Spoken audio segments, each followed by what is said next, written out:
Listo.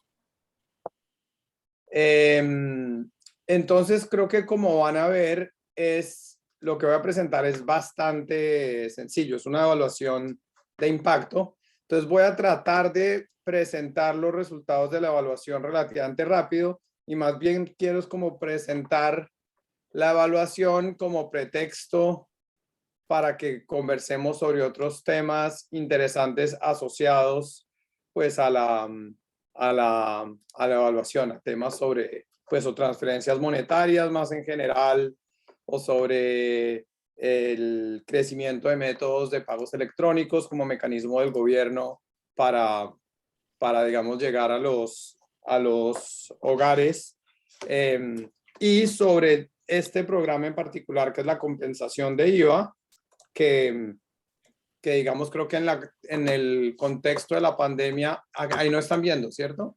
Sí, Sí, ahora no. correcto. Y Pablo, llegó Juliana. Ah, qué bien. Qué bien, Sí. qué bien, ahí está Juliana. Muy bien. Sí, entonces, hola Juliana. Bueno, estaba contándoles que entonces en el contexto del bastante pronto al comienzo de la pandemia, digamos, esto fue como a finales de abril, mayo, Julián y yo estábamos hablando de unos temas un poco distintos, de un interés de estudiar algunos temas de cómo aumentar el recaudo tributario y la pandemia, digamos, interrumpió muchos de esos proyectos, pero terminamos poniéndonos en contacto con IPA para evaluar el efecto de este programa de la compensación del IVA sobre el bienestar de los hogares en Colombia. Entonces déjenme arranco y como les digo voy a tratar de hacer la presentación rápido para que podamos comenzar la discusión. Bueno, entonces digamos sobra decir que la epidemia del coronavirus pues digamos tuvo un efecto devastador en particular en países en desarrollo, en la que los gobiernos tienen, digamos, restricciones presupuestarias estrictas y mecanismos más limitados para llegarle a los ciudadanos pobres.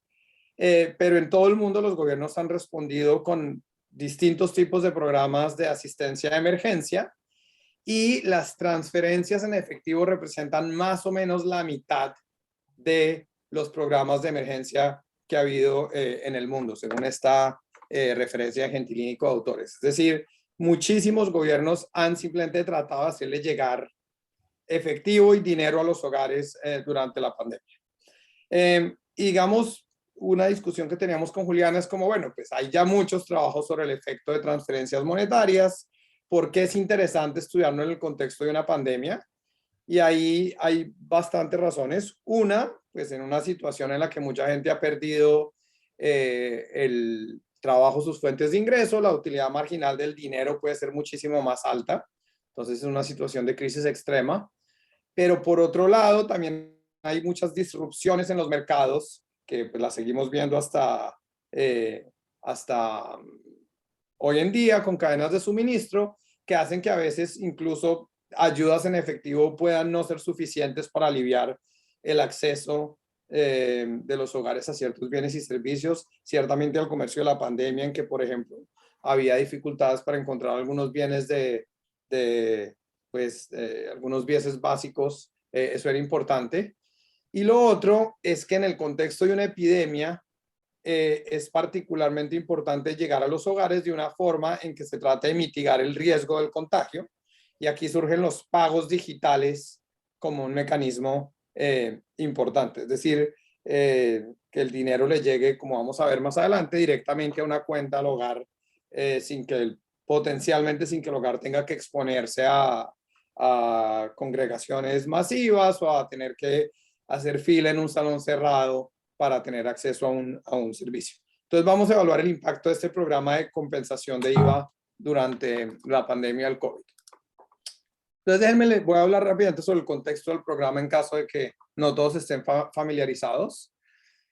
En abril, el gobierno colombiano expande la asistencia social a todos los hogares en condición de pobreza. Y esto ocurre de distintas formas. Primero, para los programas ya existentes como Familias en Acción, que es este de acá, FEA, con 2.7 millones de hogares, Jóvenes en Acción con 200.000 beneficiarios y Colombia Mayor con 1.7 millones de beneficiarios, se otorgan transferencias extraordinarias. Es decir, en cada mes, cada hogar va a recibir un monto extraordinario, más o menos en promedio del mismo valor del pago ordinario que solían recibir. Se notifica por medio de mensajes de texto. Y aquí viene algo muy importante que voy a mencionar más adelante y es un poquito desafortunado, y es que a partir de mayo del 2020, todos los pagos de familias en acción se entregan a través de DaviPlata. Van a ver que esto es un poquito importante en la discusión. Pasa lo siguiente, hasta abril, todos los pagos de estos, o todas las transferencias de estos programas sociales se hacían a través de el Banco Agrario. Es decir, todos los hogares beneficiarios tenían una cuenta en el Banco Agrario. Por decisiones que se habían tomado previas a la pandemia, digamos en una decisión por un problema del programa de licitación pública, el prestador de servicios o la prestación de los servicios se le otorga a Davivienda. Entonces pasa una cosa desafortunada y es que por una decisión tomada previamente, justo en la mitad de la pandemia, va a haber un nuevo proveedor de estas transferencias. Entonces los hogares que antes recibían simplemente las transferencias de su cuenta al Banco Agrario, ahorita les dicen va a ser Davivienda y van a recibir, si ya están inscritos en el sistema DaviPlata, van a recibir su transferencia directamente en ese monedero electrónico. Más adelante voy a profundizar un poquito sobre esto, pero vamos a tener una reflexión, digamos, al respecto de esto. Entonces se crean entonces además de estas transferencias extraordinarias, se crean dos programas de transferencias monetarios nuevos para hogares en pobreza. Uno es la compensación de IVA, que se le otorga a 1 millón de hogares que ya reciben Familias en Acción o Colombia Mayor. Ese es en el que vamos a enfocarnos hoy. Y el otro, que quizás recibió más visibilidad, fue el programa de ingreso solidario, que surgió también durante la pandemia, y este era para hogares que no eran beneficiarios de ninguno de los programas existentes, ni de Familias en Acción, ni de Colombia Mayor, ni de Jóvenes en Acción. Bueno, entonces, ¿cómo es el programa de compensación de IVA? Primero que todo, de hecho, inicialmente se llamaba, y de hecho en el COMPES se le llama el programa de devolución de IVA.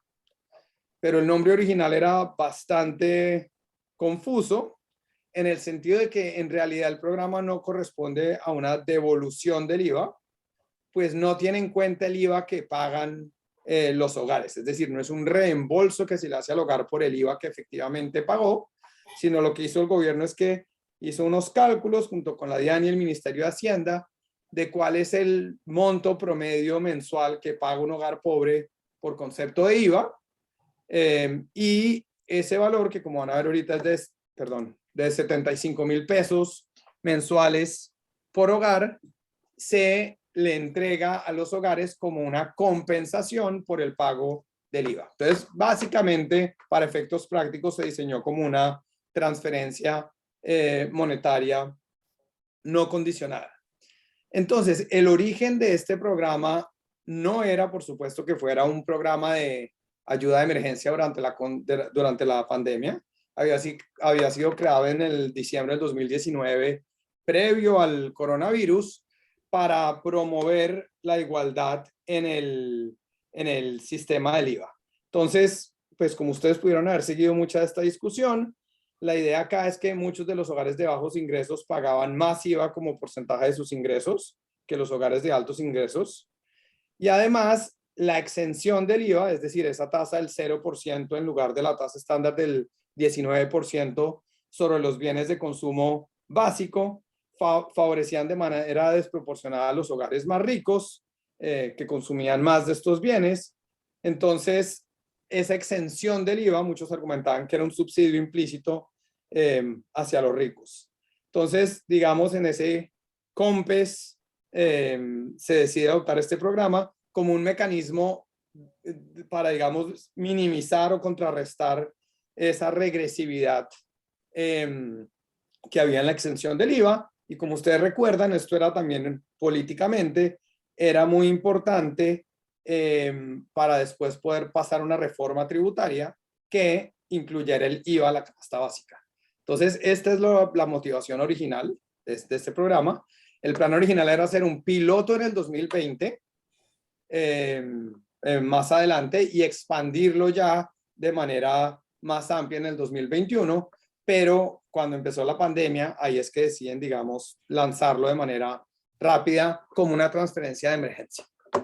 Entonces, como les dije, se paga 1 millón de hogares, 700,000 hogares beneficiarios de Familias en Acción y 300,000 beneficiarios de Colombia Mayor en pobreza extrema. Es decir, no basta con ser beneficiario de uno de estos programas, sino tiene además que ser un hogar que tiene un puntaje nivel A de Sisbén 4 o un puntaje por debajo del 10 en Sisbén 3. Es decir, estos son los hogares más vulnerables dentro de los vulnerables. Se paga cada 5 a 8 semanas en momentos distintos que Familias en Acción o Colombia Mayores. La idea es que los hogares sí percibieran esto como un programa y un pago distinto. Entonces, aunque lo reciben por el mismo canal por el que reciben el pago de Familias en Acción o Colombia Mayor, que para algunos hogares va a ser DaviPlata y para otros va a ser transferencia en efectivo, el pago se recibe en un momento distinto que el de los otros programas, y es una transferencia relativamente modesta. Son 75,000 pesos por hogar, que son más o menos 700 pesos por adulto por día, lo que se recibe. Como les digo, se recibe vía DaviPlata para los beneficiarios que ya estaban, digamos, que ya participaban dentro de ese monedero electrónico de Davivienda. Y de hecho hubo un esfuerzo enorme del Departamento de Protección Social en promover la inscripción de los hogares en DaviPlata, porque como vamos a ver, para el segundo pago en mayo, ya casi el 60% de los hogares recibió la transferencia por transferencia DaviPlata. Los que no lo recibían por DaviPlata lo recibían por giro en efectivo a una sucursal de agente de giros en efectivo como Efecti o agencias similares. Bueno, y vamos a tener una discusión al final de esto, pero parte del atractivo de tratar de aumentar la inscripción en el sistema DaviPlata era la idea de que si se hacían los giros por medio electrónico, eso era particularmente valioso en una pandemia para que los hogares no tuvieran que exponerse necesariamente si tenían que ir a recibir el giro en efectivo, pues a contagiarse. Bueno, entonces, este es un experimento aleatorio muy simple. Ya, digamos, el grupo de evaluación de planeación nacional había previamente seleccionado una muestra con miras a hacer la evaluación de mediano y largo plazo del programa de compensación de IVA como estaba originalmente concebido. No estaba, digamos, entre los planes una evaluación de corto plazo de emergencia en el contexto de una pandemia, y fue que entramos, digamos, Juliana y yo a convencerlos de que esto valía la pena. Y básicamente dentro de la lista de hogares de potenciales beneficiarios, para el experimento controlado se seleccionan 3,462 hogares de 53 municipios escogidos aleatoriamente. No voy a ahondar en los detalles de la construcción de la muestra, pero solamente les digo algunas cosas importantes. Se ranquean los municipios por el índice de pobreza multidimensional, y aquellos municipios en el cuartil inferior más pobre, a los municipios más vulnerables, no entran en el experimento. Esto no quiere decir que no recibieron la compensación de IVA. Por el contrario, la idea era que en esos municipios más pobres no querían que hubiera algunos hogares en el grupo de control que no recibieran la transferencia para efectos de la evaluación, sino en ese cuartil más pobre seguro todos los hogares que fueran elegibles iban a referir la transferencia, y solo en los siguientes 3 cuartiles ahí se escogen, digamos, aleatoriamente de cada cuartil un total de 53 municipios. De ahí nos queda una muestra de 156,000 hogares elegibles, y de ahí se escogen aleatoriamente 1,500 hogares que van al grupo de tratamiento y van a recibir la transferencia, y 1,500 al grupo de control. A esta figura creo que voy a volver ahorita más adelante. Listo. Bueno, entonces los datos son relativamente sencillos. Tenemos datos administrativos del DNP, en los que sabíamos, digamos, alguna información sociodemográfica detallada de cada hogar con base en, pues, digamos, la información que ellos tenían de cada uno de estos hogares en el SISBEN. El Departamento de Protección Social nos dio una cantidad de detalles también sobre la implementación del programa, tanto de compensación de IVA como de Familias en Acción. Entonces, de ahí subimos la fecha exacta en que recibieron el pago y sobre todo la forma en que recibían el pago, si lo recibían vía giro en efectivo o vía DaviPlata. Y aquí digamos que estuvo la parte original que tuvimos que hacer realmente en tiempo récord, fue una encuesta telefónica a estos hogares de la evaluación, para lo cual, digamos, de la encuesta se encargó IPA Colombia entre junio 3 y 16 del 2020. Y aquí, digamos, está un poquito de forma más clara cómo coincide la encuesta con los distintos pagos. Entonces, y esto de hecho me permite presentar un cronograma en general de cómo fue el lanzamiento del programa. Entonces, aquí el 6 de marzo se detecta el primer caso de COVID en Colombia, 20 de marzo entra Bogotá en cuarentena, 24 de marzo entra el resto de Colombia en cuarentena, y entre el 31 de marzo y el 15 de abril se realiza el primer pago de compensación de IVA.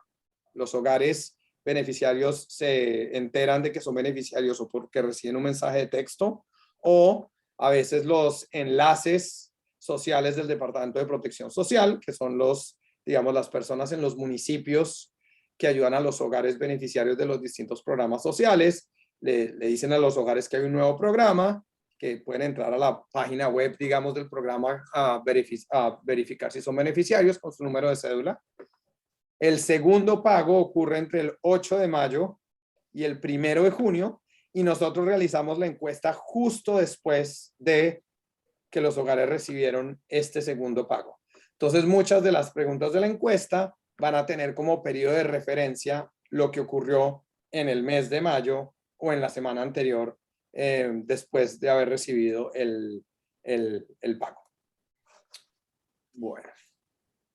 En la encuesta telefónica, primero la idea es que se le realiza únicamente al jefe del hogar. Si no está disponible, entonces se le realiza a otro adulto del hogar que pueda contestar sobre el comportamiento y otras características del hogar. Hay 9 temas centrales que ya van a ver, como sobre salud financiera, seguridad alimentaria, confianza en el Estado, salud mental, etcétera. La encuesta tomó más o menos en promedio 30 minutos y lo complementamos con 32 entrevistas cualitativas más adelante, en que ya se hacían, digamos, entrevistas un poquito más largas con algunos hogares para entender algunas características del programa. Bueno, sobre esto no me voy a detener mucho, como es un experimento o una evaluación mediante asignación aleatoria, pues digamos que la ventaja aquí es que no hay que preocuparse mucho por sesgo de variable omitida, sino simplemente podemos ver el efecto promedio del tratamiento sobre distintas variables de resultado. Todos, digamos, los análisis que vamos a hacer los registramos en un plan de preanálisis, y como hay distintos tipos de variables de resultado, también calculamos como un índice de resumen de resultados para distintos grupos de variables. Bueno, entonces les cuento algunas cosas de la muestra rápidamente. Primero, solo el 60% más o menos de los hogares contestaron la respuesta. Digamos, los IPA, pues los que realizaban la encuesta, realizaban hasta, no recuerdo si eran como 4 o 5 llamadas, pero en algunos casos o no contestaban o no querían contestar la encuesta, o el número que teníamos, a pesar de ser el número celular más actualizado que tenía el Departamento de Protección Social, pues ya no era el de la persona. Entonces la tasa de respuesta fue del 60%, afortunadamente bastante balanceado entre tratamiento y control. ¿Okay? Entonces, tanto en beneficiarios como no beneficiarios del programa, la tasa de respuesta fue similar. En particular fue similar, digamos, hubo balance en la mayoría de variables, que es lo que uno esperaría cuando digamos, la asignación a control o tratamiento fue aleatoria. En promedio, digamos, el porcentaje de población en zonas urbanas es del 56%. ¿Qué más les cuento? Como estos son hogares beneficiarios de familias en acción, en un porcentaje muy alto, cerca del 90%, los encuestados eran mujeres cabeza de hogar. Un porcentaje también relativamente alto en unión libre. Aquí hay algo interesante, un porcentaje altísimo. También aquí, digamos, eran víctimas del conflicto, casi el 43%. Y que no me está funcionando el color, pero aquí pueden ver abajo, digamos, los tipos de sectores en los que trabajaban los participantes de la encuesta. Entonces aquí hay un dato interesante, el 70% más o menos reportó que tenía algún trabajo pago en febrero del 2020. Entonces una buena referencia para cuando veamos a cuánto cae eso como consecuencia de la pandemia. 22% trabajan en agricultura, 21% realizan algún tipo de trabajo doméstico, etc. ¿Qué determina, digamos, la tasa de respuesta? Aquí hay cosas bastante interesantes y es lo que uno se imaginaría y es cosas relacionadas con la conectividad del celular. Entonces, por ejemplo, en hogares urbanos, fue más, en zonas urbanas es más probable que hubieran contestado la encuesta, seguramente porque no había problemas de conectividad del celular. Entre hogares con jefe de hogar mujer era también más probable que se contestara la encuesta. Y entre hogares víctimas del conflicto fue un poquito más alta también la probabilidad de que contestaran la encuesta. Hubo una encuesta cualitativa, como les dije, que no voy a discutir, digamos, eso se hizo mucho más adelante, más que todo para ahondar y entender un poquito más algunos de los resultados cuantitativos que encontramos. Entonces, antes de saltar a los resultados de la evaluación de impacto, con Juliana también decimos que una cosa muy valiosa de esta encuesta era también tener un diagnóstico básico sobre el impacto de la pandemia sobre los hogares, digamos, sobre pues, estos hogares muy vulnerables. El primer dato realmente alarmante es que el 57% de aquellos que tenían trabajo en febrero del 2020 no tenían ningún trabajo pago, no tenían ningún trabajo pago cuando los encuestamos en junio del 2020. O sea, esto es realmente, digamos, dramático el caso de la cantidad de hogares pobres que perdió su fuente de trabajo.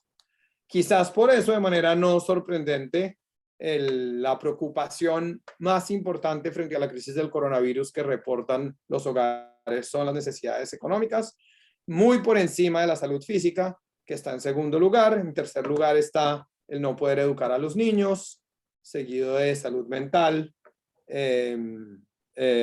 luego problemas con miembros del hogar y pues un porcentaje muy bajo dijo que no le preocupaba. Esto, haciendo un paréntesis muy corto, digamos, esto es algo que se ha confirmado en casi todos los países en los que se han hecho encuestas similares, y es el hecho de que la principal preocupación frente a la epidemia del coronavirus a través del mundo ha sido las necesidades económicas más que la salud física. Yo tengo otro paper muy corto en el que muestro que quizás, en parte por esto, por el hecho de que a los hogares lo que realmente les preocupa en la pandemia es la economía y no tanto su salud. En ese paper lo que encontramos es que en países en cuyo mandatario podía ser reelegido y tenía elecciones de manera relativamente pronto en el tiempo, las restricciones a la movilidad y las cuarentenas fueron mucho más cortas. Entonces, digamos, la lógica que tenemos ahí es, si el gobernante puede ser reelegido y quiere tener sus votantes contentos, pues le va a preocupar mucho las condiciones económicas antes de la elección, y en estos países mostramos que hubo políticas mucho menos restrictivas. Colombia encaja bien dentro del argumento porque el presidente Duque, pues él no puede ser reelegido y pues Colombia tuvo, digamos, unas medidas bastante restrictivas.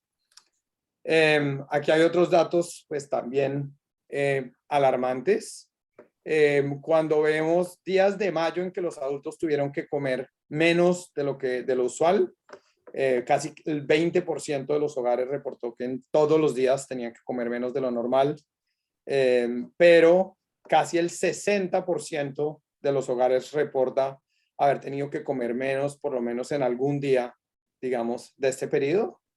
Y cuando vemos aquí en rojo días de mayo en que los adultos tuvieron que durar un día entero sin comer, pues cerca del 15% de los hogares reportaron haber pasado un día entero sin comer durante el mes de mayo. O sea, cosas, digamos, realmente dramático. Aquí está otras medidas similares de inseguridad alimentaria. El 23% reportaron haber tenido que haber comido donde un familiar o un conocido porque no tenían comida suficiente. Y el 12% de los hogares, y pensemos, estos son hogares beneficiarios de programas del Estado, es decir, de Familias en Acción o de Colombia Mayor, y que recibieron transferencias extraordinarias, y aún así el 12% de los hogares reportaron haber tenido que pedir comida en la calle porque no tenían suficiente comida. Con respecto a las dificultades asociadas a la clausura de los colegios, algo bien interesante aquí es que la gran mayoría reporta la falta de acceso a Internet como el principal reto. Entonces, obviamente, digamos, pasar a educación virtual, pues poco sentido tiene. Pues es muy difícil si los hogares no tienen un acceso a Internet o el acceso, digamos, no es muy confiable. La segunda razón era interesante, era que los padres de familia no podían entender bien las guías ni las tareas que les ponían a los hijos, entonces no podían ayudarles con esto. Bueno, otros datos interesantes. El reconocimiento del programa de compensación de IVA fue bastante alto. Es decir, aquí les preguntamos a los hogares, ¿fue usted beneficiario del programa de compensación de IVA? Y aquí lo que uno esperaría es que el que estaba en el grupo de control y no lo recibió dijera que no, y que pues, todos los que lo recibieron dijeran que sí. Encontramos que 8% de los hogares del grupo de control dicen haberlo recibido, seguramente porque se confundieron con otro programa. Entonces esto debería ser 0, pero no creamos que se deba a que digamos que el Departamento de Protección Social por error le envió una transferencia a hogares del grupo de control, sino obedece más a una confusión. Y cerca del 91% de los hogares que recibieron la transferencia de compensación de IVA reportaron haberla recibido. Entonces, es decir, hubo clara conciencia de ese programa nuevo y que lo han recibido. No solo eso, sino que les preguntamos si usted sí fue beneficiario de este programa, díganos cuánto recibió, cuánto fue el valor de la referencia que recibió por concepto de este programa. Y una gran mayoría reportó el monto exacto, los 75,000 pesos. Entonces, eso es realmente impresionante, pues, porque muchas veces estos hogares, sobre todo que reciben además distintos tipos de transferencias, no tienen un conocimiento tan preciso, digamos, de los montos que reciben. En este caso, de golpe, por lo que era tan importante en el contexto, digamos, de la cuarentena, cualquier dinero que se recibiera, fueron plenamente conscientes de que lo recibieron y de su valor. ¿Cómo se enteraron del programa? Casi todos recibieron un mensaje a su teléfono celular o lo verificaron a través de la página de internet del gobierno o a través de algún amigo, familiar o vecino que seguramente los motivaba a que revisaran en la página web si eran beneficiarios. Bueno, y ahora sí pasamos al impacto. Entonces, el resumen antes de entrar a los distintos resultados es que tal vez consistente con el hecho de que esta fue una transferencia modesta, de un monto modesto, es decir, de 700 pesos por adulto por día, vamos a encontrar efectos en general modestos sobre distintas variables de resultado. Entonces aquí están las distintas variables de salud financiera. En todas estas tablas a la derecha va a haber un índice, este índice como de Anderson, que si quieren, combina todas las variables independientes, pero encontramos que el programa tuvo un efecto positivo sobre la salud financiera en 6.06 desviaciones estándar, y aquí viendo algunas variables específicas, disminuyó la probabilidad de que los hogares tuvieran que vender pertenencias o que tuvieran que empeñar pertenencias. Para las otras componentes del índice también hay coeficientes negativos, incluso si no significativos, pero disminuyó la probabilidad que tuvieran que prestar dinero, que tuvieran que parar de pagar sus préstamos o que tuvieran que, digamos, que agotar completamente los ahorros que tenían. Entonces, son efectos pequeños consistentes con los montos pequeños, digamos, de la... ¿Alguien tiene una pregunta? Aló. Bueno, lo siguiente es Pablo, yo aprovecho y pregunto, por ejemplo, este 0,033, ¿cómo se interpreta? El 3,3% de las personas a quienes se les preguntó dijo que no, mejor dicho, ¿cómo se interpreta? En vez de que yo me ponga a adivinar. Esto se interpreta en puntos porcentuales. Entonces, mientras que en el grupo de control 21% reportó haber tenido que vender pertenencias, en el grupo de tratamiento fue solo el 18%. Entonces disminuyó en 3.3 puntos porcentuales. Vale, gracias. Es un efecto, digamos, como les digo, modesto, pero pues estadísticamente significativo. Para el índice sí está en desviaciones estándar, la unidad la unidad, digamos, de la variable. Bueno, siguiente. Les preguntamos a los hogares en qué habían gastado la transferencia de compensación de IVA, y el 90% dijeron que la habían gastado en comida. Y esto es consistente con lo que les mostré anteriormente, digamos, de la cantidad de hogares que habían reportado que habían, digamos, pasado hambre o días en que no tuvieron nada para comer o tuvieron que ir a donde un amigo conocido.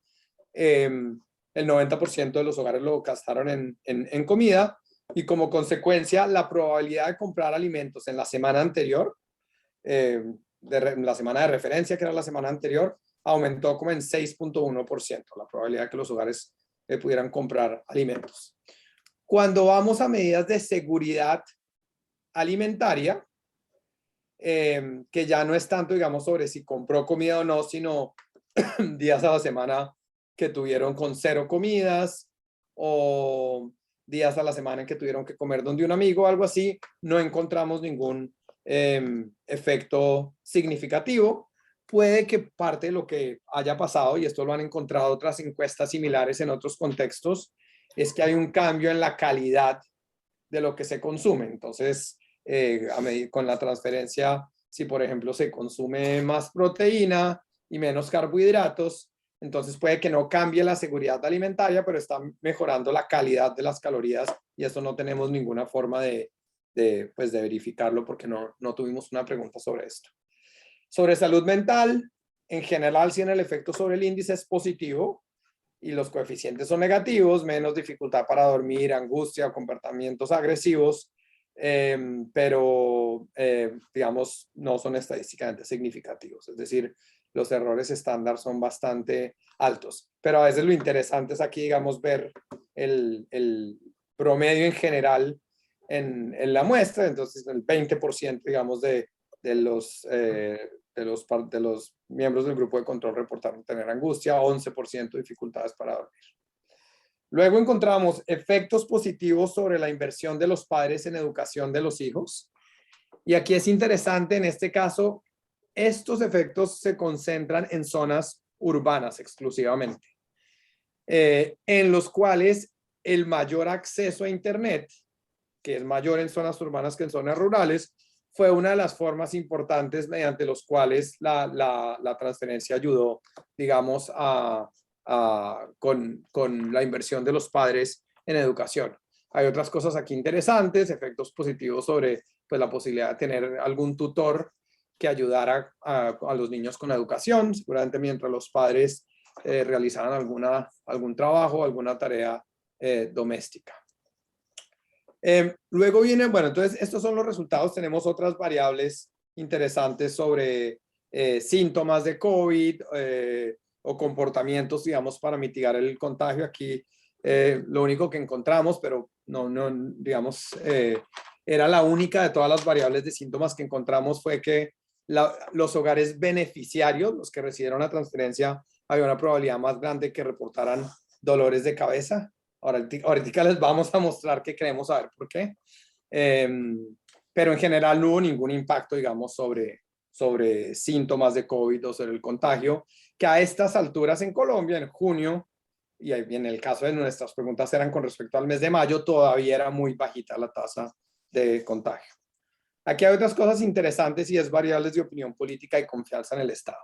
Entonces, primero quiero que vean la última fila, que es el promedio para los grupos los hogares del grupo de control, y es los hogares de esta encuesta, de pronto porque creían que digamos que esto era una encuesta que estaba haciendo el DNP o alguien del gobierno, eran bastante, perdón, no sé qué pasó acá, eran bastante, digamos, expresaban en promedio un apoyo bastante grande para el gobierno. Entonces el 78% respondió que confiaba en la habilidad del gobierno para velar por el cuidado de los ciudadanos. Cerca del 90% dijo que apoyaba la cuarentena. El 82% dijo que apoyaba los programas de ayuda para el COVID-19.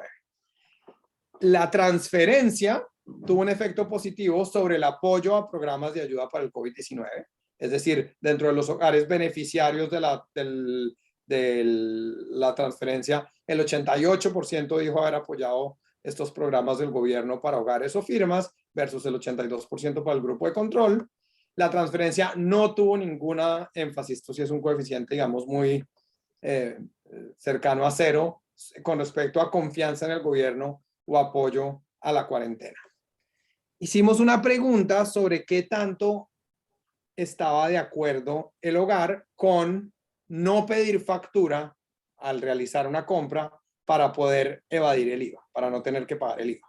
Y aquí hay un resultado realmente dramático que coincide tristemente con otras cosas que encuentran encuestas en Colombia, y es que en muchos otros países el problema de preguntar esas cosas en encuestas es que pues a la gente le da vergüenza con el contestador, con el encuestador, digamos, reconocer que estaría dispuesto a realizar un comportamiento contrario a la ley. En nuestro caso, el 87% de los encuestados dijo que está de acuerdo con no pedir recibo, no pedir factura para no pagar el IVA.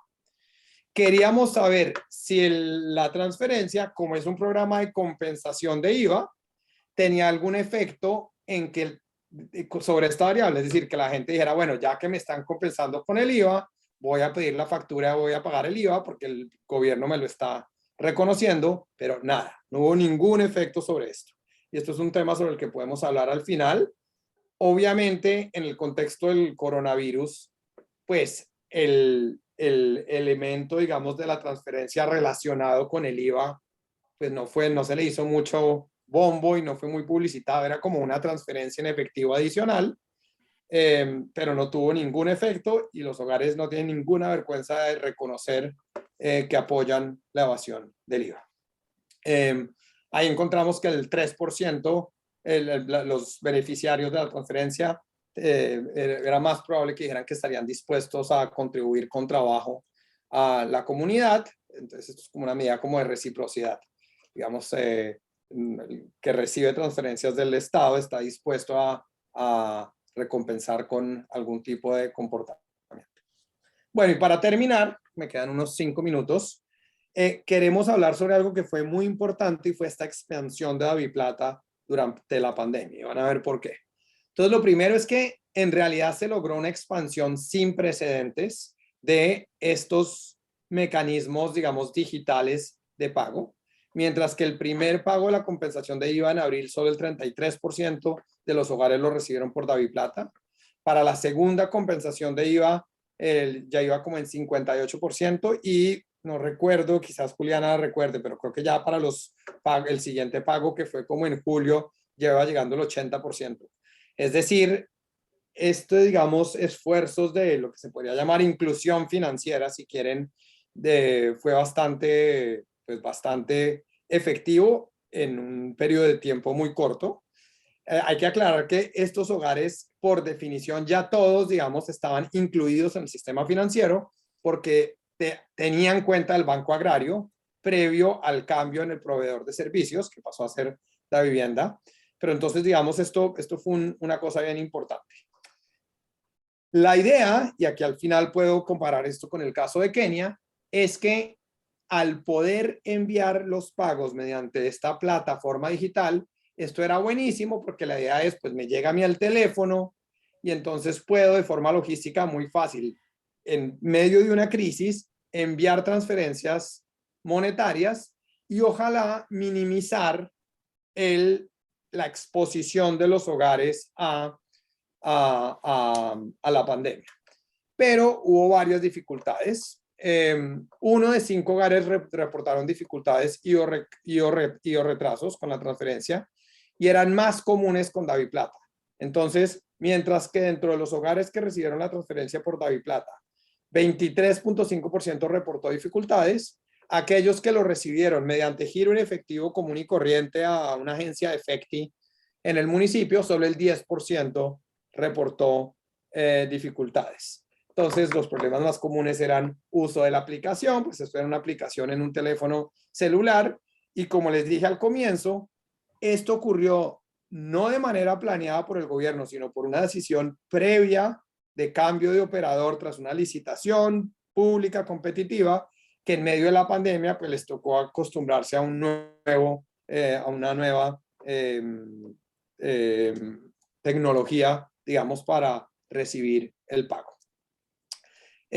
La evidencia cualitativa, digamos que había varios obstáculos. Los más comunes eran zonas de conectividad en la zona rural. Entonces a la gente le llegaba la transferencia a DaviPlata, pero para poder acceder a la aplicación de DaviPlata en el celular, al monedero electrónico, pues tienen que tener señal de celular, señal de internet. Entonces a veces o problemas de conectividad o problemas en el estado del celular hacía que no pudieran acceder a los pagos. Entonces aquí hay algunas apartes, digamos, de las entrevistas cualitativas. La gente que se cae, la señal era muy mala o que el celular no funcionaba muy bien. También había una cantidad de cosas cuando se lanza un programa nuevo y es imaginarios equivocados sobre la aplicación. Entonces, por ejemplo, la gente creía que solo funcionaba en cajeros de Davivienda, cuando no es cierto. Digamos, para retirar el dinero que se recibía en DaviPlata se podía ir o a sucursales de DaviPlata o a cajeros de DaviPlata o a cualquier agencia de efectivo. La gente creía que el dinero se perdía si se dejaba mucho tiempo en la aplicación. Aquí de hecho hay otro y de hecho uno de los únicos beneficios de DaviPlata con respecto al giro en efectivo. Una vez uno recibe la transferencia en DaviPlata es como si quedara en la cuenta de ahorros. Ahí queda ya de por vida, sin importar uno cuándo hace uso de ella. Los hogares que lo recibían por giro en efectivo, si al cabo de un mes de haber sido enviado el giro, el hogar no lo retiraba en la oficina local, el giro se revierte al gobierno nacional y hasta el segundo pago vuelven y le envían los dos giros. Pero digamos, había confusión sobre eso. Hubo muchos beneficiarios que se dejaron sentirse inconformes con el servicio de atención al cliente de DaviPlata y muchos de los enlaces municipales que trabajaban para el Departamento de Protección Social reconocían esto. Sobre todo piensen los beneficiarios, por ejemplo, de Colombia Mayor o los de Familias en Acción que eran mayores, pues con, digamos, mecanismos tecnológicos tiene que haber unos apoyos de atención al cliente que estén encaminados a esto. Y básicamente la realidad es que las beneficiarias no concibían DaviPlata como una billetera digital, sino simplemente como un paso intermedio para acceder al dinero en efectivo. Y aquí pasamos al último resultado que digamos que fue bien interesante y es, tenemos estas variables de comportamientos para mitigar el contagio y eran comportamientos en los cuales la gente tuviera que salir de la casa a interactuar con otras personas para potencialmente, pues por alguna razón.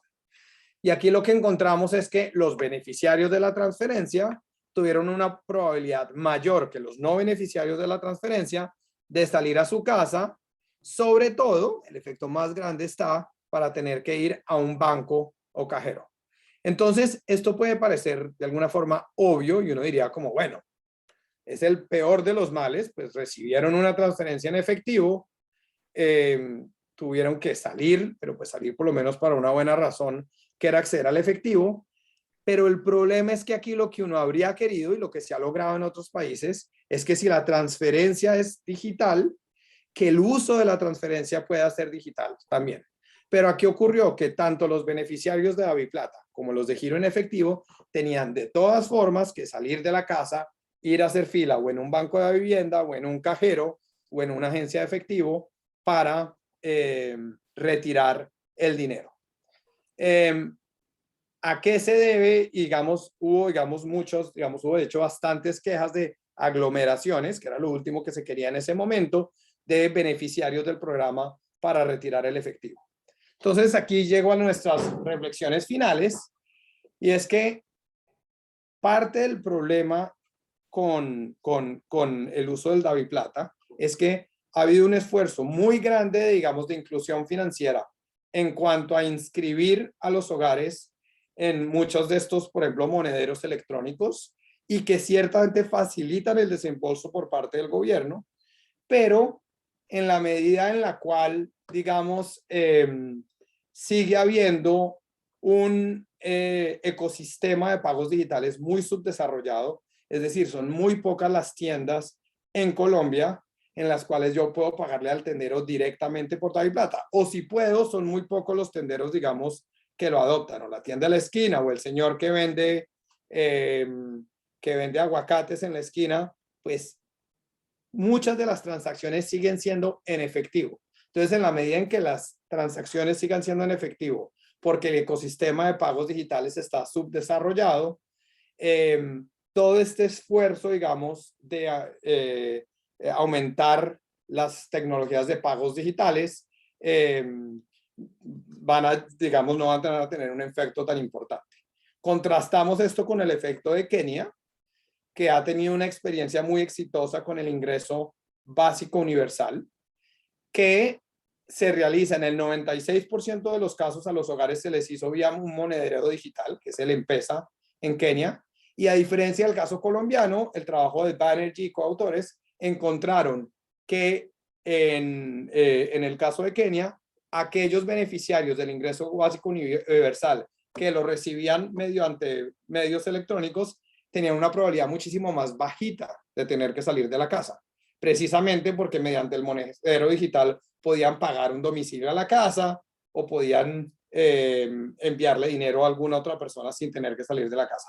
En Colombia, recibir la transferencia aumentó la probabilidad de tener que salir de la casa para convertir la transferencia en efectivo. Entonces, digamos, esto resalta esa importancia de desarrollar ecosistemas de pagos digitales, pues para facilitar ese despliegue fácil de las transferencias monetarias en momentos de crisis.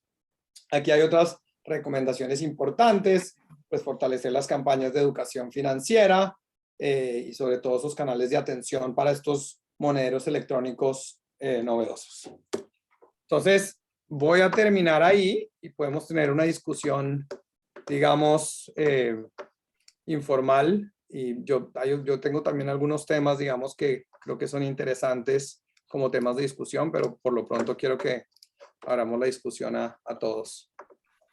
Pablo, muchas gracias. Excelente trabajo, excelente presentación. Comenzó muy animado la presentación, entonces no tuve el tiempo no quise interrumpirlo para agradecer en nombre de Armando, que no pudo acompañarnos hoy como moderador y como organizador de este eventos, y lo mismo a Marta. Yo creo que todos los que estamos aquí sabemos la gran trayectoria de Pablo, su trayectoria como estudiante en los Andes, en MIT, bueno, su gran cantidad de publicaciones, etcétera. Entonces no entro en eso. Hay una mano levantada ya en este momento, que es la de Luis Fernando Mejía. Así que, Luis Fernando, adelante. Gracias, Jota. Un saludo muy especial a Pablo y a Juliana. Muchas gracias por la presentación y el documento tan interesante que nos acaban de enseñar. Yo tengo dos comentarios sobre, no sé si directamente sobre el paper, sí, pero sí, más bien sobre, digamos, un paso más atrás y es el origen, el objetivo que se buscaba con este programa, ¿no? Que no hay que perder de vista. Ahí Pablo lo mencionó. Y es que esto de alguna manera se pensó como un programa que permitiría hacia adelante abrir la posibilidad de ampliar la base gradable del IVA, ¿no? Por un lado, y por otro lado, seguramente también cambiar un poco el comportamiento de las personas en términos de pues, cumplimiento, de pago del IVA y demás. Y bueno, lo que nos muestran acá Pablo y Juliana, al parecer, de acuerdo a la evidencia, es que en esa dimensión el programa fracasó completamente, ¿no? De hecho, pues ustedes lo muestran muy claramente, y es que no hay ningún tipo de cambios en términos de esa disposición a pedir factura, pagar IVA por parte del grupo de control. Lo cual, y tal vez extrañó un poquito esa reflexión al final, porque de nuevo, esto es un programa de compensación del IVA, ¿no? Entonces, pareciera que el programa fracasó en su intención. Y me pregunto yo si como política pública un poco nos quedamos con el pecado, pero sin el género, ¿no? Hicimos una compensación del IVA que ahora las personas la están percibiendo simplemente como una transferencia monetaria adicional. Y por el diseño mismo, porque es una compensación, una devolución, un no pago, se rompió lo que uno quiere desde el punto de vista de la política pública, que es justamente incentivar la formalidad y el pago del IVA, ¿no? Y minimizar ese efecto regresivo en los hogares más pobres. Entonces, pues quería un poco como escuchar sus reflexiones sobre ese tema que es el de fondo, ¿no? Del diseño original de la compensación. Mi opinión, pues como creo que está clara, es que el programa como se diseñó, pues realmente no funcionó y hay que pensar, hay que repensar el programa, ¿no? Ojalá Yo mirando estoy, hacia un diseño, digamos, de no pago, ojalá, que vincule directamente el beneficio con el tema del IVA. Y perdón, Pablo, termino con el otro comentario. Que este sí es más relacionado con lo que ustedes mencionan al final sobre el tema de la adopción. Yo me pregunto si no están siendo un poquito pesimistas en términos de los impactos negativos que esto generó, lo de la expansión vía Daviplata, en el sentido de que, pues, infortunadamente ustedes lo mencionaron, coincide la expansión con un cambio, ¿no? Y los cambios siempre generan traumatismo. La gente tiene que, digamos, acostumbrarse al nuevo sistema, al nuevo esquema, aprender cómo funciona. Yo me imagino que si uno hubiera hecho una evaluación en este sentido, cuando arranca el programa Familias en Acción, deben haber miles de quejas de la gente diciendo, es un lío abrir una cuenta del Banco Agrario, no tengo entidad ni municipio, no sé cómo funciona. Entonces, no sé si están siendo un poquito pesimistas en términos de que esto es simplemente una transición que pues, llegó en un momento infortunado, pero que en la medida en que la gente aprenda, pues seguramente vamos a tener ya menos elementos, digamos, de distorsiones entre Plata y los giros en efectivo, ¿no? O sea, es como mi hipótesis, pero pues no sé ustedes qué opinen sobre eso. Esos eran como mis dos comentarios. Muchas gracias, Pablo y Julián. gracias. Bueno, Juliana creo que tiene algo que decir sobre esto y después yo también tengo algunas reflexiones. Dale, Juliana. Hola Luis Fernando, dos comentarios. Uno es que el objetivo de esto fue todo como tan rápido entre el momento en que se hace, pues estalla la pandemia, las transferencias se empiezan a entregar una semana después de que se declara la cuarentena y nosotros empezamos a evaluarlo como al mes siguiente, o sea, fue como un poco tan rápido. El objetivo siempre era como ver qué era el efecto de esto en estas condiciones difíciles de pandemia. Ya ahí, entiendo, está disponible la evaluación de mediano plazo que hace Fabio Sánchez y Catherine Rodríguez de los Andes, y creo que tiene más coautores, en donde ellos lo que hacen es hacer el seguimiento al IVA, y ahí sí buscan, como era en efecto el objetivo, ver qué es lo que está pasando con la evasión. Nosotros en la evaluación de corto plazo, como ves, no encontramos nada.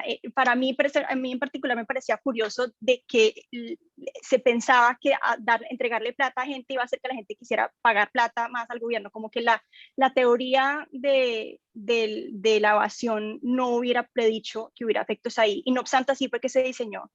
Lo que encuentran Catherine y Fabio y coautores con la evaluación de mediano plazo es que en efecto no ha habido ningún cambio en la disposición de los colombianos a querer pagar más o menos IVA.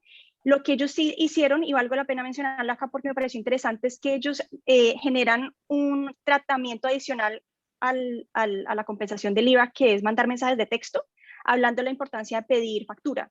Pedir factura es una forma de minimizar la evasión, y ahí creo que ahí en esas cosas sí encuentran efectos, que eso ya se encamina muchísimo más a lo que se encuentran otros países que buscan reducir la evasión del IVA, es que entregarle los incentivos a que los consumidores piden la factura funciona, pero eso ya va muchísimo más allá de cómo se diseñó un programa como la compensación del IVA, y es ya un tema de mandar mensajes y recordar a la gente, que es algo, digamos, bastante diferente a simplemente entregarle plata y esperar que por entregar plata quieran pagar impuestos. El segundo punto es muy importante, es sobre la inclusión financiera, y tu comentario que quizás estamos siendo un poco negativos. Puede que sí, lo que vale la pena mencionarlo, y yo estando en conversación hace poco, hace un par de meses con el DNP, viendo la evaluación de mediano plazo, es que ya hoy las transferencias no se están haciendo por DaviPlata, se volvieron a hacer en giro en efectivo. Entonces todo lo que había construido Colombia en términos de inclusión financiera desapareció. Y entonces ahora el DNP, entiendo, está en conversaciones de si quieren volver a hacerlo por Banco Agrario. Entonces creo que más allá de si hay inclusión financiera, el problema número uno, en mi opinión personal, es que no hay consistencia, entonces genera muchísima frustración entre los usuarios y no hay como permanencia. Si hay inclusión financiera, ese esfuerzo se perdió. O sea, ya hoy por hoy no se están entregando la plata por DaviPlata, entonces todo lo que se había logrado durante la pandemia ya hoy por hoy no sirve, o de alguna manera. Y quizás esto es aún más negativo de lo que decíamos en el paper. Yo quería sumar una cosa a eso, y es que yo estoy de acuerdo con Luis Fernando que si este hubiera sido un cambio, como dice Juliana, como en línea, como con simplemente aumentar como la inclusión financiera o incluso la expansión de medios digitales, estaría bien. Pero una cosa que sí me generó esto es que entiendo que de manera regular se hacen estas licitaciones por nuevos operadores, que de golpe para efectos de transparencia tiene todo el sentido, que no se atornille un proveedor de servicios, pero eso que tiene, digamos, sentido desde la perspectiva de contratación pública puede no ser muy bueno desde la perspectiva de llegarle a los hogares más vulnerables, si les va a tocar cada X momento en que hay un cambio de proveedor, cambiar de banco, cambiar de tecnología, cambiar algo así. Entonces, yo también creo que lo de la falta de consistencia es un problema. Y con respecto a la primera pregunta, yo creo que Julián y yo pusimos esa pregunta pues porque a los dos nos interesaba el efecto sobre, digamos, el comportamiento tributario, pero era tan evidente, y en eso creo que Luis Fernando dijo algo muy importante, que se lanzó en la pandemia con cero pedagogía sobre ni siquiera esto, por qué se llama compensación de IVA.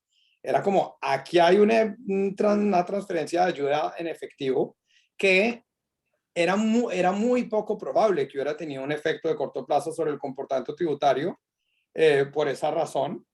Pero lo que sí es cierto es lo de que nos quedamos con el pecado y sin el beneficio, es que si desde el comienzo se lanzó sin la pedagogía y la gente ya se quedó en la cabeza que esto es una transferencia más, creo que tiene razón Luis Fernando, que el golpe va a ser mucho más difícil más adelante, incluso si ya se acaba la pandemia, decirle a la gente, oye, eso que vienen recibiendo desde abril del 2020, en realidad es una compensación del IVA que pretende incentivar el pago del IVA, etc. Entonces ahí de golpe hay que ver otras cosas como las que dice Juliana, de incentivos a pedir factura. En Brasil hay unos trabajos súper interesantes de Juliana Naritomi sobre, por ejemplo, que la gente puede utilizar facturas para participar en rifas o en loterías o cosas así distintas. Pero estoy de acuerdo con lo que dice Luis Fernando de golpe fue malo que se lanzara sin pedagogía por la emergencia y ya la motivación original del programa se perdió.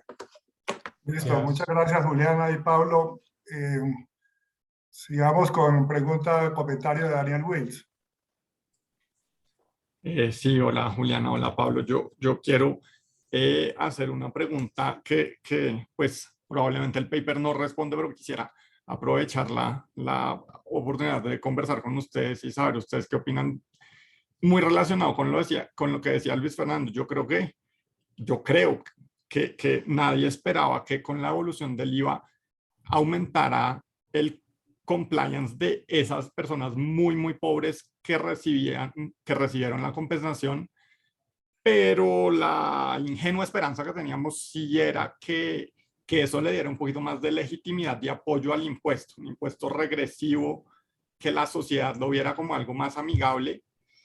Y me distancio más del paper y pienso que de cierta manera esa era la racionalidad de la reforma que se presentó después en abril, como ampliar a todos los pobres transferencias de este tipo por sumas mucho más altas de las que recibían tradicionalmente, y ingenuamente esperar que eso le iba a dar más apoyo ciudadano a una iniciativa de aumentar recaudo. Y pues ustedes conocen bien la reacción que tuvo esa reforma. Yo quisiera saber las opiniones a eso. O sea, estas cosas no dan apoyo, no funcionan, definitivamente no, o se implementaron mal. ¿Cómo lo ven ustedes? ¿Cómo vieron ustedes esto desde afuera? Y pues Pablo desde la economía política y desde la ciencia política, que es un poquito una visión distinta a la que tenemos nosotros los economistas. Y pues pido perdón porque pues esas son unas preguntas profundas que yo sé que el paper no responde, pero no quisiera aprovechar tenerlos ustedes dos aquí sentados para saber sus opiniones. Aquí respondo dos cosas. Uno, estoy tratando de acordarme, Juliana, seguro se nos ocurrió como para incluir una pregunta sobre apoyo a la reforma tributaria. Tal vez en el momento, digamos, todavía no estaba tan en discusión en su momento, pero habría sido bueno saber, incluso si no tenía ningún impacto sobre la disposición a evadir el IVA, si por lo menos tenía un impacto la transferencia sobre el apoyo a la reforma, que habría sido una buena pregunta para incluir. Yo creo que aquí la crisis del coronavirus juega un rol importante. Digamos, eso es importante, que todo lo que encontramos aquí es en el contexto de la pandemia. Con todas las personas economistas con los que yo hablé aquí, no colombianos, digamos, muchos de ellos latinoamericanos, la reacción de ellos frente a la reforma tributaria, incluso, digamos, si entendían que era una reforma progresista y todo esto, decían que por más buena que fuera, era muy difícil pedirle a la gente o tratar de pasar una reforma tributaria o hacer una exención del IVA a los bienes de consumo básico en el contexto de una crisis económica profunda. Entonces, justo o injusto, la reacción, más allá de empezar a entender los detalles de la reforma, la reacción inicial de muchos de los macroeconomistas que hablé era como, ¿cómo se les ocurre escoger este timing? Esta era la reacción. Entonces, no sé si eso responde un poquito a esa pregunta, y nunca sabremos qué habría pasado si hubiéramos tenido esa discusión en un contexto normal y no de una pandemia.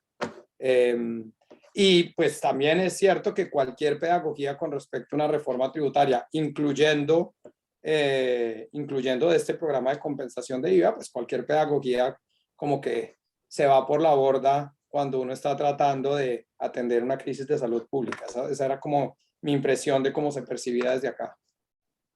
Bien, David Forero. Gracias. Y gracias a Pablo y a Juliana por este trabajo muy interesante. Yo tengo realmente una pregunta muy puntual, y es si ustedes pudieron encontrar efectos heterogéneos en el tipo de familias que recibían la transferencia. Sobre todo, pues teniendo en cuenta que son dos tipos los que tienen jóvenes familias en acción y los que tienen Colombia Mayor, y son dos tipos de familias diferentes en composición etaria, y esto podría tener efectos en la composición del gasto de las familias. Entonces, si era posible encontrar efectos heterogéneos entre esos dos grupos y pues que encontrar. Gracias. Hicimos muchos ejercicios de efectos heterogéneos y de hecho aquí les cuento uno primero que hicimos que fue, digamos, de los más impactantes, que nos generó al comienzo mucha curiosidad y que creíamos que iba a ser la dirección, y es que encontramos que los hogares que recibían la transferencia en efectivo, para ellos era para los que tenía un efecto positivo sobre el bienestar, y que los hogares que lo recibían por DaviPlata no.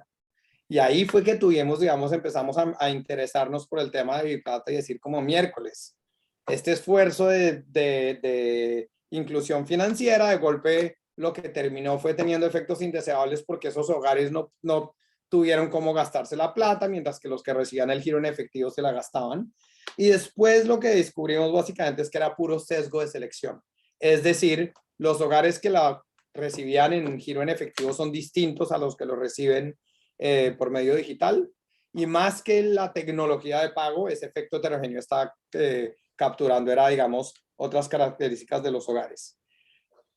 En el paper reportamos los efectos heterogéneos. Hay una aclaración, y Juliana, corrígeme si estoy mal. Sin importar si un hogar está en un hogar había un miembro de Colombia Mayor o de Jóvenes en Acción, igual solo recibían una compensación de IVA, ¿cierto? Entonces, digamos, en efectos heterogéneos por monto de transferencias recibidas no había. No encontramos muchos efectos heterogéneos distintos, más allá del que les conté como de zona urbana y rural para inversión en educación, que viene todo casi por el mecanismo de conectividad. No encontramos muchos efectos heterogéneos para nuestra sorpresa, porque digamos, a ver si el efecto era más grande en zonas rurales, urbanas, no había nada muy fuerte. Según el índice de pobreza multidimensional del municipio, no había nada muy fuerte. Según el puntaje de Sisben, queríamos saber si de golpe a los hogares bien pobres les había ayudado mucho, y el efecto promedio pareció ser similar entre los distintos tipos de hogares, pero esto fue algo con lo que, digamos, estuvimos pues, analizando en bastante detalle. Muy bien. No veo más manos levantadas, no sé si Por alguien... aquí, perdón que no supe cómo levantar la mano. Listo. Adelante. ¿Qué hubo, Tito? Eh, el, ahí tengo como unas preguntas como bien operativas. Ustedes, al fin, una preguntita rápida. ¿Ustedes dijeron que la muestra es de Bogotá o es nacional? Es nacional, 53 municipios. Hijo, grande. ¿Y se puede desagregar por Bogotá y resto, digamos? Se podría por grandes ciudades versus resto. En Bogotá, no me acuerdo cuántos había en Bogotá, ¿te acuerdas, Juliana? O sea, nunca lo hicimos como así, como por ciudad, porque pues, en cada municipio no habría tal vez suficientes. Ya, Pero no recuerdo si lo hicimos grandes ciudades versus, no, lo hicimos urbano versus rural. Pero eso sería interesante, ver si, digamos, en grandes ciudades el efecto fue distinto. sí, y tal vez lo que estoy pensando es que en Bogotá se pusieron y hicieron un trabajo grande de esculcar todas las bases de datos que tenían de los diferentes programas sociales.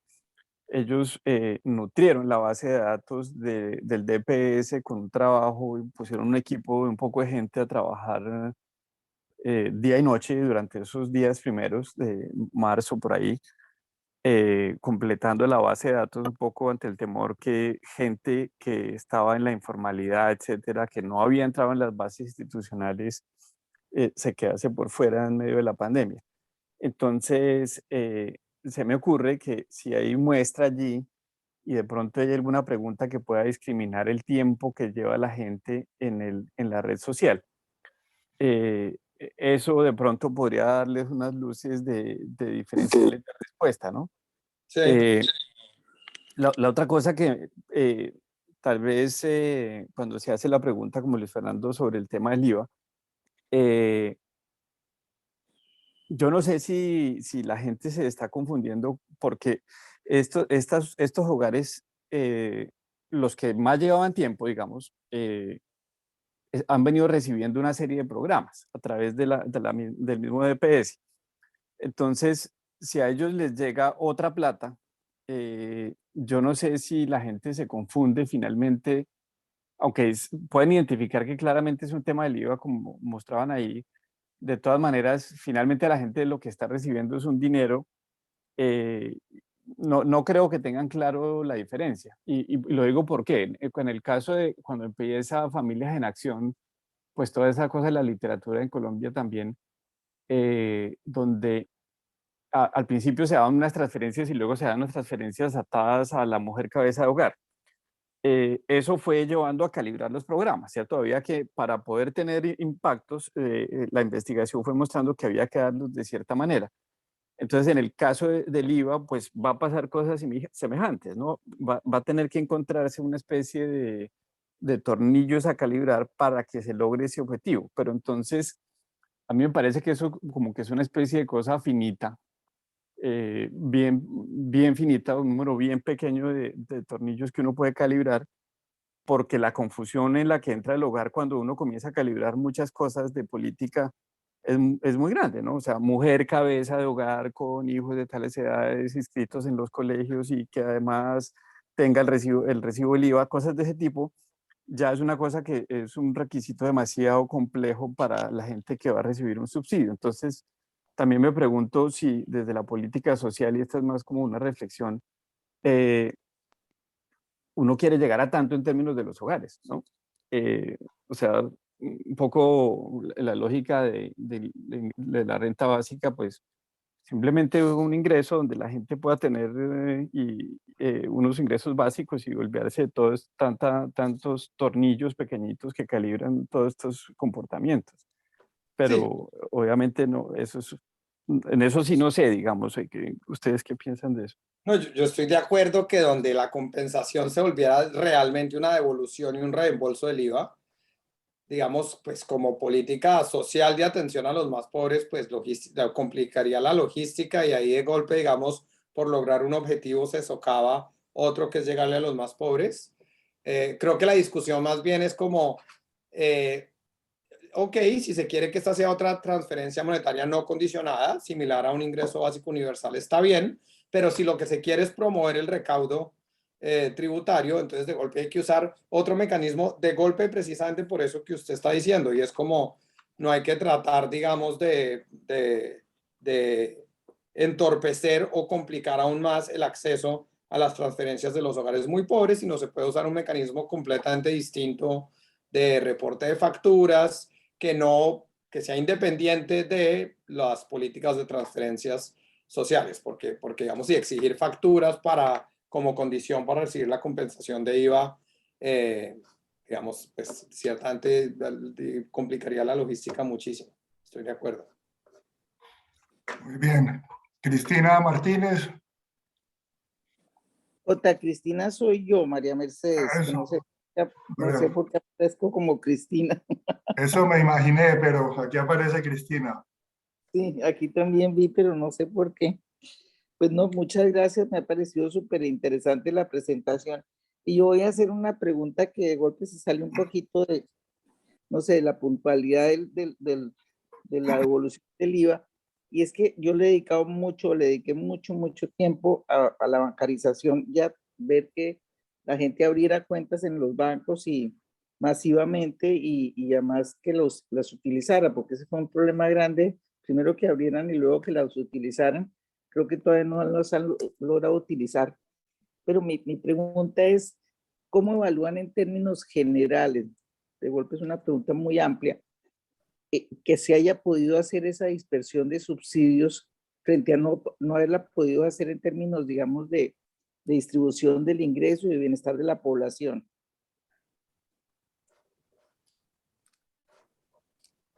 ¿Tú te refieres en términos de cómo haber podido estudiar el efecto sobre esas variables de resultado en particular?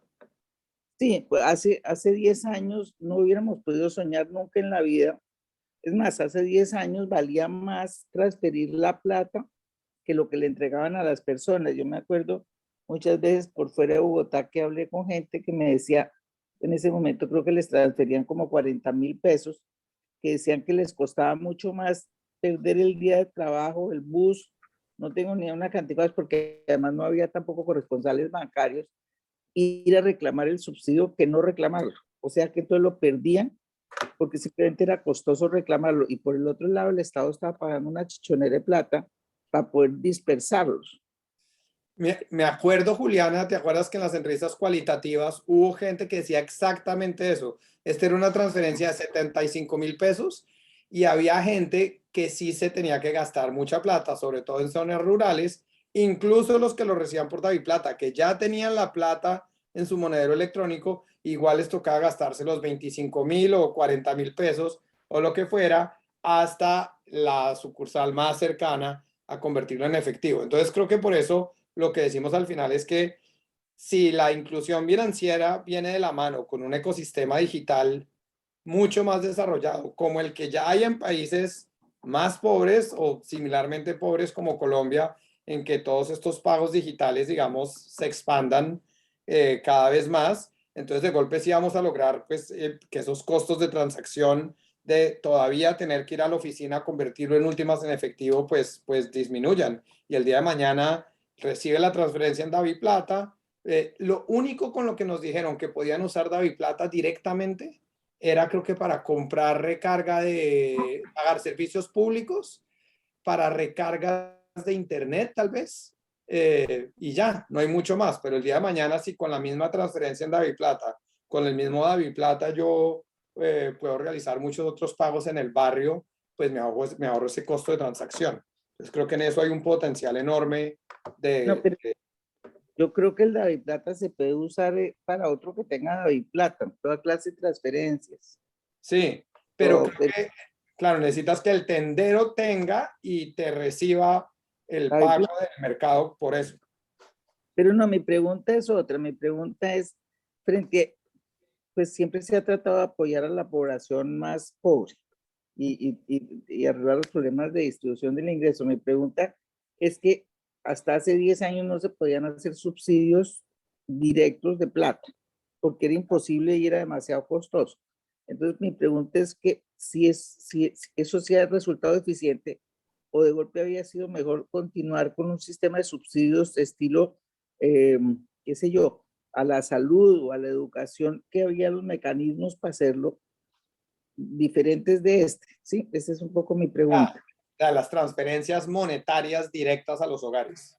Eso, exactamente. Pues de las evaluaciones de familias en acción, que digamos que ha sido la más prominente, entiendo que ha sido, las evaluaciones de impacto demuestran que sí ha sido muy importante. Julián, en la evaluación de ingreso solidario, creo que también encontró efectos más grandes, ciertamente, que este de compensación de IVA, ¿cierto? O sea, lo chistoso es que no, a pesar de que el pago era más del doble, pero creo que parte de la razón es por la población que ellos identifican en el estudio. La forma como se evaluó ingreso solidario no tiene un experimento aleatorio. Entonces, lo que los evaluadores tienen que hacer es coger la regresión discontinua con el corte del Sisbén, que tiende a ser mucho más adinerada que el promedio de Sisbén, y ciertamente que la población que estaba recibiendo familias, la compensación del IVA, que estaba en pobreza extrema. Entonces, dado eso, al final encuentran efectos muy similares en nosotros en las mismas variables. Conclusión, los coeficientes son igual de grandes, a pesar de que son poblaciones diferentes y montos diferentes de pago. Pero entiendo en general que la literatura de transferencias monetarias encuentra que han sido muy efectivas como medida para atender a la población vulnerable. De hecho, lo que ha ocurrido más recientemente es que primero están en boga las transferencias condicionadas, y lo que se ha encontrado es que las transferencias no condicionadas, contrario a lo que se imaginaba la gente, y es que si no eran no condicionadas se le iban a gastar en cerveza o en otras cosas, las transferencias no condicionadas también han sido muy efectivas como instrumento, digamos, de atender a la población vulnerable. Entonces, de golpe, a veces esas condicionalidades, digamos, si bien pueden ser deseables por otras razones distintas, no necesariamente son un prerequisito para que tenga un impacto sobre el bienestar de los hogares. La transferencia no. Creo que un argumento... Mi pregunta es si ese tipo de transferencias monetarias son mejores que otras, como por ejemplo, no sé, darles la alimentación escolar o los útiles escolares, o no sé, otro tipo de transferencias que era lo que antes se podía hacer cuando no se podía hacer transferencias monetarias? Es una muy buena pregunta. Es que yo sí creo que un problema de lo que pasa en las evaluaciones de impacto es que no se hace mucho costo-beneficio. Entonces, ante tu pregunta de si este programa de compensación de IVA que costó, aquí tengo, 2 billones de pesos o 1.500 millones de dólares es el costo del programa, lo que es muy difícil saber es si ese costo de oportunidad, si se hubiera gastado en otro programa, hubiera tenido un impacto más grande sobre esa población. Esa es una pregunta compleja. Digamos que muchas veces las evaluaciones de impacto es ver si este programa, qué efecto tuvo sobre los hogares beneficiarios, pero la discusión del costo de oportunidad, de cuál podría haber sido el uso alternativo, si nos habría ido mejor, como en otros de los programas mencionados, como subsidios a la alimentación, algo así. Es una pregunta difícil, pero pues que creo que es relevante. Esa era un poco mi curiosidad.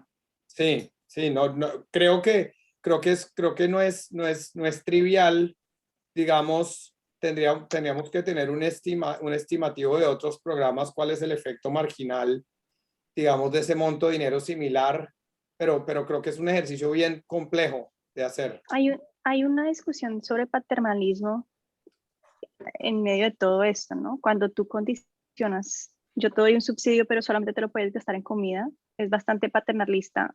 Cuando tú en cambio le das plata, le permites a la persona tener discreción de cómo se quiere gastar la plata.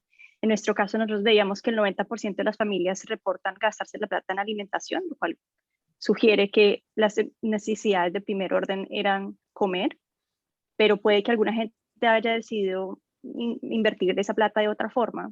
Y eso es lo que permite una transferencia en dinero que no lo permite una transferencia en especie, como sería un subsidio Juliana, a la alimentación. Pero Juliana, si uno lo mira como una cosa amplia, general, pues el hecho que el Estado se haga cargo de la educación es un subsidio a la educación. Y el hecho que se haga cargo de la salud es un subsidio a la salud. Un poco, esto es una transferencia de otra forma, viene a ser lo mismo. Entonces, ¿cuánto se gasta el Estado en apoyar a la población de menores ingresos? ¿Y qué es más eficiente? Pero bueno, qué pena molestar con eso, que de golpe no tiene nada que ver con lo que ustedes estaban trabajando. Muy bien. Sí, Pablo. Iba a decir que no tenemos cómo contestar esa pregunta porque en las evaluaciones de impacto, si uno digamos que no tienen en consideración esos usos alternativos del dinero, pero pues que yo creo que el que toma decisiones de política pública sí es absolutamente relevante. Si esta plata se hubiera podido gastar mejor de otra forma en otro tipo de subsidios a los pobres, creo que es una pregunta legítima y nuestro estudio, digamos, no permite contestarla. Bien, Eduardo Lora ha puesto ahí varios mensajes en el chat. No sé si Eduardo quiere redondear ahí algo alrededor de sus chats. No, nada en especial. No, yo estoy ahí un poco como por animar la conversación paralela. Gracias. Muy bien, no veo más manos. Yo quiero hacer un comentario. Me ha impactado muy positivamente un libro reciente de Marcos Brunnermeier, no sé si lo conocen, que se llama The Resilient Society. El libro tiene el propósito de ver el tipo de lecciones que surgen de lo que pasó con el COVID, para futuros choques, para responder a futuros choques. Y un concepto que me parece importante, interesante, que puede tener relación con esto, es, en el concepto de resiliencia, es el tipo de acciones que permiten que las sociedades, la gente y las empresas, después de recibir un choque muy fuerte, regresen lo más rápido posible a su condición anterior. E incluso deseable a una normal superior a la que tenía anteriormente. Y creo que eso tiene relación con podría tener relación con esta discusión sobre las transferencias monetarias. Transferencias monetarias, algunas o muchas dan alivios, pero los alivios no crean necesariamente resiliencia, que la gente tenga una cosa que lo lleve a que por sí mismo las personas y las empresas recuperen su estado anterior al choque. Tal vez el ejemplo más claro es si se le da a asalariados una transferencia, a los asalariados se le da una transferencia, pues bueno, sí eso le alivia,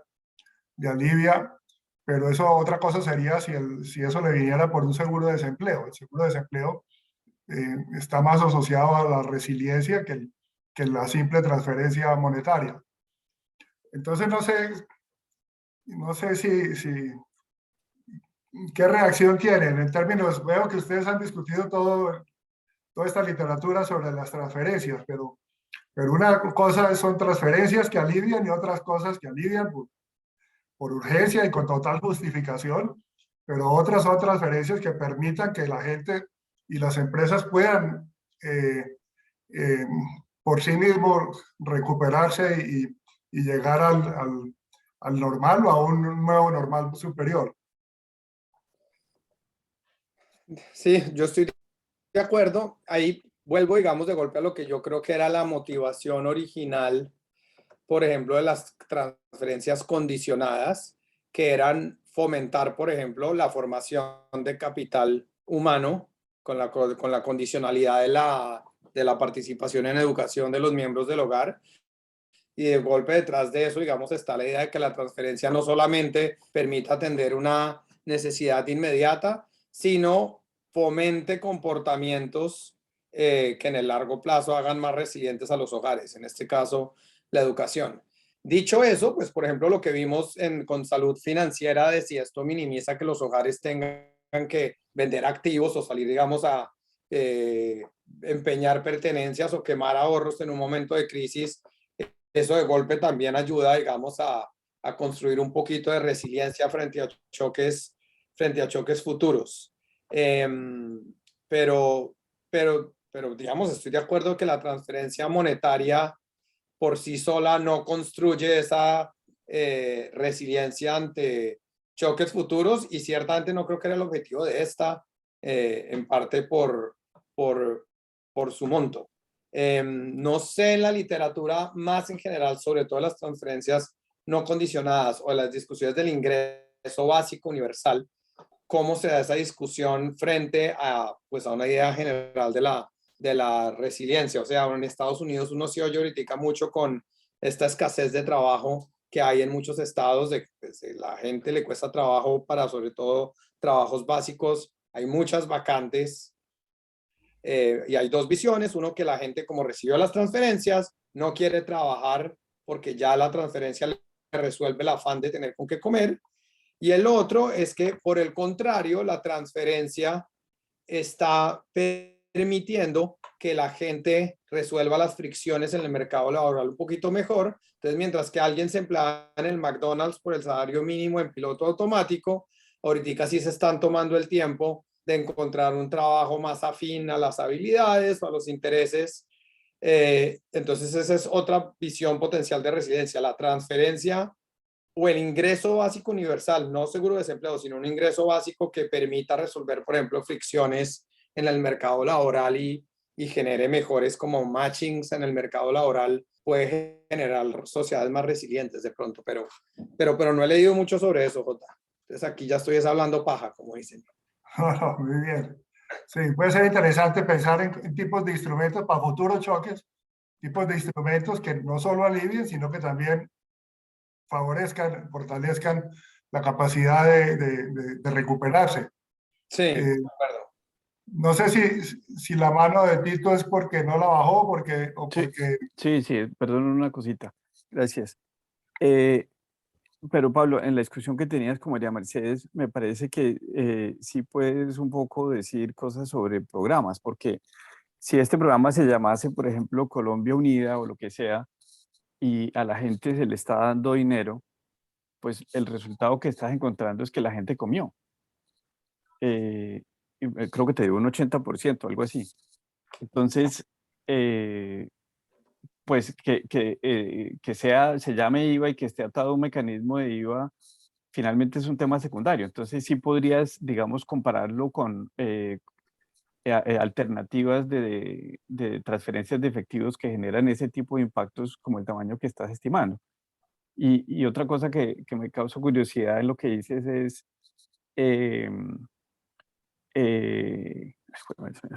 espérate.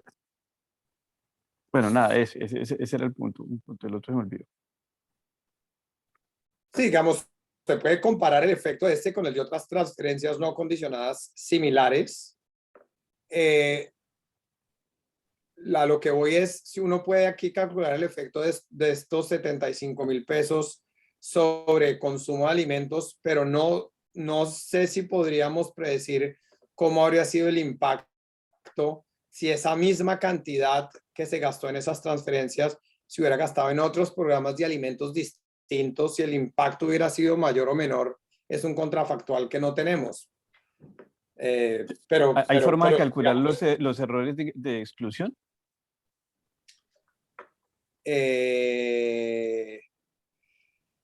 Aquí no creo que sean tan relevantes. Digamos que aquí era en la muestra de la evaluación eran todos, digamos, hogares elegibles. No sé si en la del ingreso solidario, que de golpe sí había más margen para eso, se haya hecho. Aquí digamos que no era muy relevante en esta evaluación. Okay. Bueno, veo que no hay más manos levantadas. Agradecerle a Pablo muy especialmente por su presentación, también a Juliana que nos acompañe, felicitarlos por este trabajo y este tipo de trabajos. Esperemos que la distancia que nos separa entre donde están ustedes y estemos nosotros no le disminuya la intención de hacer trabajo sobre Colombia, que a su vez son muy relevantes, independiente de que sea Colombia el país que se haga, desde el punto de vista de políticas de diseño y de implementación de políticas públicas.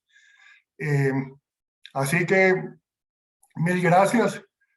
Y aquí sigo la tradición de Armando, que siempre pide un aplauso para los presentadores o para la persona que esté presentando, así que les pedimos un aplauso a Pablo, mil gracias, y Juliana también, mil gracias.